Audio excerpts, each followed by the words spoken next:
அடுத்தது என்ன பார்க்க போறோம் அப்படின்னு சொன்னா types of vocabulary. Types of vocabulary. The term vocabulary has a wide range of meaning and thus it can be divided in many different ways. Word knowledge is often divided into the following four types: listening, speaking, reading, writing. LSRW. LSRW அப்படின்னு நம்ம ஸ்கூல்ல இருந்து காலேஜ்ல இருந்து எங்க போனாலுமே நமக்கு இது ரொம்ப ரொம்ப இம்பார்ட்டன்ட். சரியா? Listening, speaking, reading, writing. எல்லா புக்லயும் பாருங்க, எல்லா புக்லயும் உங்களுக்கு இதுதான் கொடுத்துருப்பாங்க. LSRW கண்டிப்பா வேணும். அதாவது ஒருத்தனுக்கு லிசன் பண்ண தெரிஞ்சுக்கணும், ஸ்பீக்கிங் பேச தெரிஞ்சிருக்கணும், ரீட் பண்ண தெரிஞ்சிருக்கணும், ரைட்டிங் எழுத தெரிஞ்சிருக்கணும். இந்த நாளும் அவனால பண்ண முடிஞ்சது அப்படின்னு சொன்னா கண்டிப்பா அவன் எப்படி இருப்பான், குட் பர்சனா இருப்பான் அப்படின்னு சொல்றாங்க. This type of vocabulary, first one listening vocabulary. லிசனிங்னா நான் பேசிட்டு இருக்கேன், நான் பேசிட்டு இருக்கும்போது நீங்க கேட்டுட்டு இருக்கீங்க. அப்போ you should learn more vocabularies. When the teacher is teaching lesson, at the time the teacher is teaching using more number of words means you can use that word. That time you can take some words. அந்த டைம்ல நீங்க some words எடுத்துக்கிட்டீங்க அப்படின்னா when you are talking to others, நீங்க அடுத்தவங்ககிட்ட பேசும்போது அது உங்களுக்கு என்ன பண்ணும், it will help for you to use that word in that particular time. Okay. So listening நீங்க லிசன் பண்ணும்போது கேர்ஃபுல்லா லிசன் பண்ணணும். அது கரெக்டான வேர்டு யூஸ் பண்ணணும், தப்பான வேர்டை யூஸ் பண்ணக்கூடாது. கரெக்டான வேர்டை யூஸ் பண்ணீங்க அப்படின்னா it's will help for you. This type of vocabulary refers to the words we hear and comprehend. Most adults can identify and comprehend almost 50,000 words listening vocabularyல நம்ம ஒரு adults ஐடென்டிஃபை பண்ணிக்கலாம் அப்படின்னு சொல்லணும்.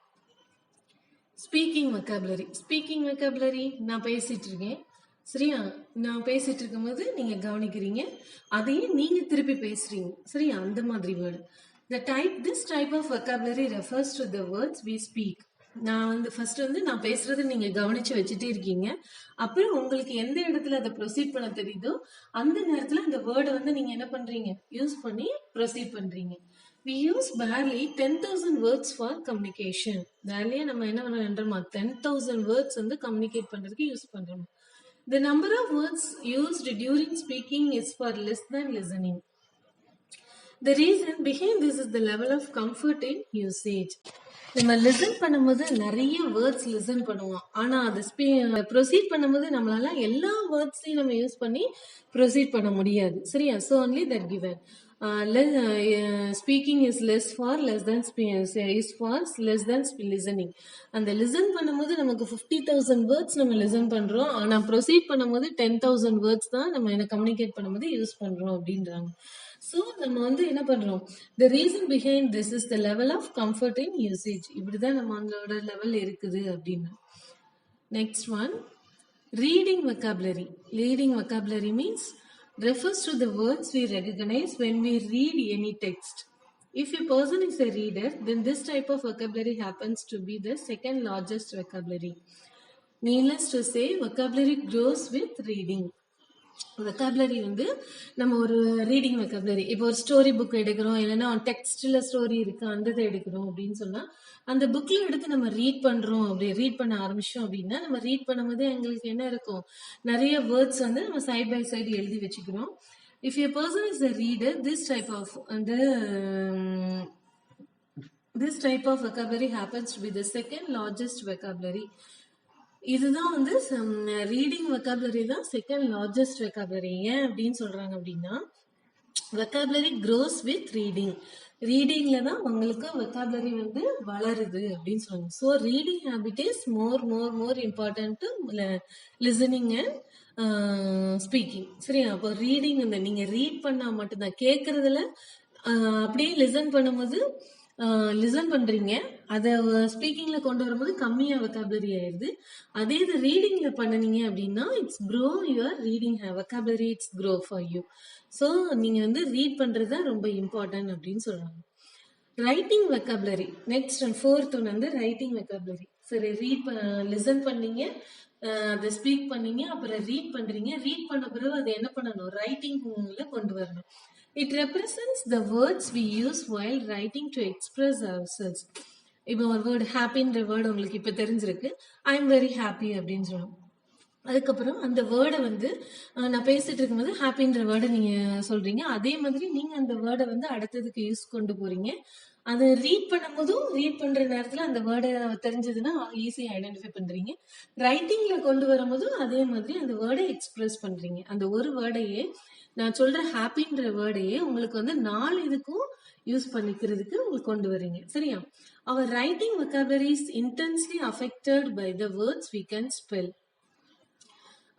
Writing vocabulary is intensely affected by the words we can spell. அதாவது அந்த நீங்க read பண்ணும்போது நிறைய வேர்ட்ஸை ரீட் பண்ணிடலாம், கடன்னு ரீட் பண்ணிடலாம். அந்த வேர்ட்ஸ் வந்து கொண்டு வரும்போது நிறைய ஸ்பெல்லிங் மிஸ்டேக் இருக்கலாம், நிறைய வேர்ட்ஸ் வந்து உங்களுக்கு வந்து அப்படி லாக் ஆகலாம். So it's affected by the words. So the writing vocabulary வந்து நம்மளோடது எக்ஸ்பிரஸ் வெளிப்பட கொண்டு வரும், ஆனா கொஞ்சம் அதுல வந்து ஒரு சின்ன அஃபெக்ட் ஆகுது. ஸோ ரீடிங் நீங்க நல்லா பண்ணினீங்க அப்படின்னு சொன்னா writing is also come under this good. So you have to be L S R W. சரியா? அப்ப லிசனிங் நல்லா இருக்கணும், லிசனிங் வெக்காபுலரி நல்லா இருக்கணும், ஸ்பீக்கிங் வெக்காபுலரி நல்லா இருக்கணும், ரீடிங் வெக்காபுலரி நல்லா இருக்கணும், writing vocabulary. These are the 4 types of vocabulary. These types of vocabulary can further be categorized into two ways. இந்த types of vocabulary க்கு 2 categories கொடுத்திருக்காங்க. The first is expressive and receptive vocabulary. Depending on how we use or understand vocabulary, we can categorize words knowledge into expressive or receptive vocabulary. Expressive and receptive, expression இருக்கணும், அது receptive பண்றதுக்கும் இருக்கணும். சரி, இங்க பாருங்க. The words that we use for speaking and writing are termed expressive vocabulary. அதாவது நம்ம வந்து ஸ்பீக் பண்றோம், எழுதுறோம், அது ரெண்டுமே எக்ஸ்பிரஷன்ல விழுது. சரி, அந்த vocabulary. The words that we need to know and to understand what we read or listen to are termed as receptive vocabulary. அதாவது ரீடிங்கும் லிசனிங் இருக்கிறது வந்து என்னதான் ரிசெப்டிவ் வெக்காபுலரி அப்படின்னு சொல்றாங்க. And refers to listening and reading vocabularies. சரியா? அப்போ expressive vocabulary அப்படின்னு சொன்னா ஸ்பீக்கிங்கும் ரைட்டிங்கும், ரிசெப்டிவ் வெக்காபுலரி அப்படின்னு சொன்னா உங்களுக்கு வந்து listening and reading. Alternatively, vocabulary can be divided into oral vocabulary and written vocabulary. Speaking and listening vocabularies constitute oral vocabulary, and reading and writing vocabularies constitute written vocabulary. அதாவது oral vocabulary வந்து 2 தான் divide பண்றாங்க. எப்படின்னா ஓரலாவும் ரிட்டனாவும் divide பண்றாங்க. சரியா? Speaking and listening vocabulary constitutes oral vocabulary. சரியா? ஸ்பீக்கிங்கும் லிசனிங்கும் வந்து oral vocabulary. நான் ஸ்பீக் பண்றேன், நீங்க லிசன் பண்றீங்க, அது வந்து ஓரல் வெக்காபுலரி. அடுத்தது ரீடிங் அண்ட் ரைட்டிங், நம்ம ரீட் பண்றோம், எழுதுறோம், அது வந்து ரிட்டன் வெக்காபுலரி. சரியா? ஓரல் வெக்காபுலரி வந்து இந்த டேப்ல இந்த மைண்ட் மேப் மாதிரி கொடுத்துருக்காங்க பாருங்க. Oral vocabulary, listening, speaking, listening and speaking, reading, writing, அது வந்து என்னது எக்ஸ்பிரசிவ். ஸ்பீக்கிங் அண்ட் ரைட்டிங் வந்து expressive vocabulary, listening and reading வந்து ரிசெப்டிவ் வெக்காபுலரி, அப்புறம் ரீடிங் அண்ட் ரைட்டிங் வந்து ரிட்டன் வெக்காபுலரி. சரியா? It has been noted that our receptive vocabulary is normally larger than our expressive vocabulary. For example, a child who cannot speak, write or sign can follow quite a number of instructions given language that he or she is used to. சின்ன பிள்ளைங்க வந்து நிறைய வந்து பேச முடியாது, அவங்களால எழுதவும் முடியாது. அப்போ அவங்களோட சைன் லாங்குவேஜ் தான் அவங்களுக்கு அந்த டைமிங்ல லாங்குவேஜா யூஸ் பண்ணிக்கிறாங்க. சரி, யாருனாலும் அப்படிதான் யூஸ் பண்றாங்க. Effective ways to build vocabulary. Building vocabulary is a powerful way to enhance your career. Building vocabulary தான் நமக்கு பவர்ஃபுல் வே கொடுக்குது நம்மளோட கேரியர் வந்து இன்னும் முன்னேற்றத்துக்கு கொண்டு போறதுக்கு. It can be pleasurable and profitable investment of both your time and effort. If you spend a few minutes a day or a regular basis to study words or to be attempt vocabulary building exercise, there will be surely be rapid enhancement in your vocabulary skills. This is and will help improve your communication skill. நம்ம வந்து vocabulary நம்ம வந்து improve பண்ணணும் அப்படின்னா கண்டிப்பா வந்து நல்லா படிக்கணும், நிறைய ரீட் பண்ணணும், அப்பதான் நம்ம இன்க்ரீஸ் பண்ணிக்கலாம். Needless to say, you already have an extensive vocabulary and that with Each passing day, more words will be added to it, whether you work on it or not. However, you need to work constantly and with dedication if you desire to enhance the speed of your learning. Vocabulary நல்லா இருந்ததுன்னா நீங்க சீக்கிரம் நல்லா read பண்றதுக்கு உங்களுக்கு உதவி செய்யும். There are no shortcuts or magical ways to improve your vocabulary. எந்த ஷார்ட்கட்டும் மேஜிக்கல் வேயும் வெக்காபுலரிக்கு இம்ப்ரூவ் பண்றதுக்கு கிடையாது. But the larger your vocabulary bank, the easier it will become for you to make associations and link between new words and vocabulary already possessed, making it easier to remember the word and its meaning.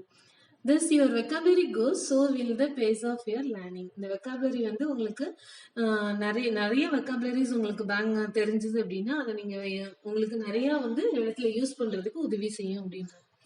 As you try to learn new words, it will benefit you if you are aware of kinds of vocabulary you will encounter. Generally speaking, you will encounter the following types. இந்த typesல தான் நம்ம vocabulary increase பண்ணிக்கலாம். என்னெல்லாம் அப்படின்னா synonyms, foreign words, connotations, antonyms, collocations, idioms, phrasal words. உங்களுக்கு வந்து இந்த டெஸ்ட்ல உங்களுக்கு எக்ஸாம்ல வந்து எப்படி கொஸ்டின் கேட்கலாம் அப்படின்னா சினானியம்ஸ் ஒரு கேட்கலாம், ஃபாரின் வேர்ட்ஸ், அதாவது எல்லாமே ஒரு மார்க் தான். இதுல எது வேணாலும் கேட்கலாம். இல்ல சினானியம்ஸ் கேட்கலாம், இல்ல ஒரு ஹெட்டிங்ல, இல்ல ஆன்டனிம்ஸ் கேட்கலாம், இல்ல இடியம்ஸ் கேட்கலாம், ஃப்ரேசல் வேர்ட்ஸ், கொலோகேஷன்ஸ், கொனோட்டேஷன்ஸ், ஃபாரின் வேர்ட்ஸ், எந்த வேர்டுனாலும் உங்களுக்கு கேட்கலாம். ஆனா உங்களுக்கு வந்து என்ன கேட்பாங்கன்னா ஒரே மார்க் தான். இதுல இருந்தது ஏதாவது ஒரு வேர்டு தான் உங்களுக்கு வரும். சரியா? சில நேரம் ஒரு ரோம் லெட்டர்ல சினானியம்ஸ், இன்னொரு ரோம் லெட்டர்ல வந்து ஆன்டனியம்ஸ், இன்னொரு ரோம் லெட்டர்ல வந்து இடியம்ஸ் அல்லது ஃப்ரேசல் வெர்ப்ஸ், இந்த மாதிரி மொத்த டோட்டலா 3 மார்க்ஸ் தான் உங்களுக்கு இந்த இதுல வர சான்ஸ் இருக்கு. சரியா? இதுல வந்து நீங்க எப்படி கேட்கலாம் அப்படின்னா, நீங்க வந்து நிறைய வொக்காபுலரிஸ் படிச்சிருந்தாதான் அந்த வேர்டுக்கு வந்து மீனிங். சும்மா ஜென்ரலா என்ன வேர்டுனாலுமே அவங்க கொடுப்பாங்க. இந்த வேர்டு தான் நமக்கு வரும் அப்படின்னு நம்ம வந்து என்ன பண்ண முடியாது, எதிர்பார்க்க முடியாது. சரி, அதனால நம்ம புக்ல வந்து நிறைய வேர்ட்ஸ் வொக்காபுலரி கொடுத்துருப்பாங்க. அந்த இதை நம்ம வந்து என்ன பண்ணணும், படிக்கணும். சரியா? Here are some points to remember in your course to improve our vocabulary. இன்னும் vocabulary improve பண்றது, be aware of words. Do not avoid words that are foreign. அதாவது இது ஃபாரின் வேர்ட்ஸா, இல்லைன்னா வந்து நம்மளால இதை ரீட் பண்ண முடியாத, நம்மளால இதை பண்ணி எடுக்க முடியாத, நம்ம சொல்ல முடியாத, அந்த மீனிங் நம்ம கண்டுபிடிக்க முடியாத அப்படின்னு நம்ம நினைக்கவே கிடையாது. உடனே நம்ம அந்த வேர்டை வந்து என்ன பண்ணணும் அப்படின்னு சொன்னா, டிக்ஷனரி எடுத்து செக் பண்ண ஆரம்பிக்கணும். டிக்ஷனரி எடுத்து செக் பண்ணோம் அப்படின்னா உடனே உங்களுக்கு மீனிங் தெரிஞ்சிடும். So do not be afraid if it slows down your reading initially. நீங்க வந்து இந்த வேர்டை பார்த்து பயந்துட்டீங்க அப்படின்னா உங்களால கண்டினியூஸா ஃபாஸ்டா என்ன பண்ண முடியாது, ரீடிங் பண்ண முடியாது.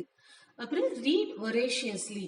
ஒரேஷியஸ்லி அப்படின்னு சொன்னா நம்ம choose books, articles etcetera of your interest and read regularly. அதை ரெகுலரா ரீட் பண்ணி பார்த்துட்டே இருக்கணும். அப்பதான் உங்களால என்ன பண்ண முடியும், இன்னைக்கு ரீட் பண்ணும்போது ஒரு மாதிரி தெரியும், நாளைக்கு ரீட் பண்ணும்போது கொஞ்சம் ஈஸியா தெரியும், அடுத்த நாள் ரீட் பண்ணும்போது உங்களுக்கு ரொம்பவே ஈஸியா இருக்கும். Reading is crucial of vocabulary enhancement since it helps in finding most of the words that are important for comprehension and expression and must be learned. Use a dictionary. Dictionary வந்து கண்டிப்பா use பண்ணியே ஆகணும். சரி, அப்பதான் உங்களுக்கு என்ன பண்ண முடியும், நிறைய வேர்ட்ஸ்க்கு நிறைய மீனிங் கண்டுபிடிக்க முடியும், நிறைய வேர்ட்ஸ் கண்டுபிடிக்கணும், உங்க vocabulary இம்ப்ரூவ் பண்ண முடியும். சரியா? Reading all the meanings will help in understanding how to use the word in different ways. Different வேஸ்ல உங்களுக்கு எப்படி யூஸ் பண்ண முடியும்னு கண்டுபிடிச்சிக்கலாம். Use new words. Maintain a journal. If you note down all the new words, நீங்க note down read பண்ணும்போது நிறைய new words mark பண்ணி வச்சிட்டீங்கன்னா நீங்க வந்து பிறகு கூட அதை வந்து என்ன பண்ணலாம், வேர்ட்ஸ் வந்து கண்டுபிடிச்சு மறுபடியும் ஒருக்கா ரீட் பண்ணீங்க அப்படின்னா அது உங்களுக்கு ஈஸியா இருக்கும் அப்படின்னு. என்கேஜ் இன் கான்வர்சேஷன்ஸ். நிறைய பேசும்போது நமக்கு நிறைய வேர்ட்ஸ் தெரியல அப்படின்னு சொல்லும் போது டிஸ்கவர் பண்ண முடியலன்னா அது ரொம்ப கஷ்டமா இருக்கும், நம்ம கான்வர்சேஷன் பண்ண முடியாது. Study new words regularly. பேப்பர்ல வருதோ ஆர்டிகல்ஸ்ல வருதோ நிறைய வேர்ட்ஸ் நீங்க டெய்லி ஏதாவது ஒரு நியூ வேர்ட்ஸ் படிச்சுட்டே தான் இருக்கணும். அது வந்து உங்களுக்கு என்ன பண்ணணும், உங்களோட vocabulary வந்து இன்னும் கொஞ்சம் நல்லா இம்ப்ரூவ் பண்ணும். சரியா? Go back to the roots. One of the most powerful tools for learning new words and நம்ம வந்து நிறைய நியூ வேர்ட்ஸ் படிக்கணும். Studying Latin word, Greek roots, இல்லை Greek and Latin elements, prefix, suffix, அந்த மாதிரி நம்ம வந்து நிறைய வேர்ட்ஸ் படிச்சு வச்சுக்கணும். attempt word puzzles and play word games. Word games இல்லைன்னா வேர்ட்ஸ் பசிலும் நம்ம வந்து படிச்சோம் விளையாண்டோம் அப்படின்னு சொன்னா நம்மளால நிறைய வேர்ட்ஸ் வந்து என்ன பண்ண முடியும், இன்க்ரீஸ் பண்ண முடியும். Apart from improving your critical thinking skills, they also strengthen your word knowledge. அந்த பசில்ஸும் உங்களுக்கு வேர்ட் கேம்ஸும் உங்களோட இதை ஸ்ட்ரென்தன் பண்ணும் அப்படின்னு கொடுக்காங்க.